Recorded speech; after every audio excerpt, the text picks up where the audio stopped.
Qui est-ce qui gagnerait si Killua affrontait Gon plus Kurapika en même temps? Les gars, vous êtes fous en fait, je crois que des cheveux blancs et des yeux blancs, ça vous a matrixé, vous êtes devenus fous en fait. Je vois dans les statistiques qu'il y a une majorité de la communauté qui est quand même censée, mais les gars, ceux qui ont voté Killua, est-ce que ça va en fait dans votre vie? Non, parce que si ça va pas, en vrai, vous pouvez déjà commencer par follow, on parle de manga et anime tous les jours sur ce compte. Et maintenant, je vais vous expliquer pourquoi est-ce que c'est une dinguerie de penser que Killua pourrait gagner. Bon, c'est vrai que d'un côté, on a un Killua quand même qui maîtrise les techniques d'assassin, voilà, c'est cool, il peut te fumer si tu fais pas attention, franchement, c'est cool. Même si sa meilleure technique, je vais te la montrer, c'est quand même celle-ci.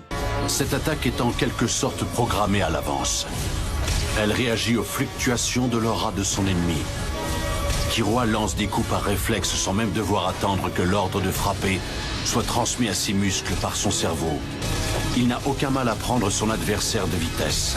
En vrai, d'un point de vue purement technique, c'est vrai que Killua a l'avantage en termes de rapidité face à Gon et Kurapika. Par contre, nous ne sommes pas dans Dragon Ball, ça veut dire que l'IQ ça compte. Kurapika est beaucoup plus malin que Killua. Gon Frix est beaucoup plus puissant que Killua. Et si tu mélanges la puissance de Gon plus l'intelligence de Kurapika, en sachant que je sais très bien pourquoi vous avez voté Killua, c'est juste que beaucoup de gens pensent que Kurapika ne va pas pouvoir utiliser ses chaînes, alors que c'est factuellement faux, il peut les utiliser. En effet, même si Killua n'est pas un membre de la brigade, et bah sachez que à part Judgment Chain, la capacité qu'il a utilisée face à Uvogin pour bloquer son haine, Kurapika peut littéralement tout faire. Est-ce que c'est bon pour vous? Ça veut dire que le mec peut se heal. Il peut utiliser le Judgment Chain, donc il va te mettre une chaîne de naines autour du cœur et si tu respectes pas ce qu'il te dit, t'es mort. Il peut te localiser, donc Killua pourra même pas fuir. Il peut voler des techniques de naines et les donner à ses coéquipiers. Et pour finir, le meilleur pour la fin, parce que sinon c'est pas drôle, il peut utiliser 100% de ses capacités de naine dès qu'il a les yeux écarlates qui s'activent. Donc dites-vous que Killua va devoir gérer tout ça, tout en sachant qu'il y a toujours un Gon à côté qui maîtrise le pierre, feuille, ciseaux et qui va l'allumer à la fois à distance et au combat rapproché. Et là, vous voulez me faire croire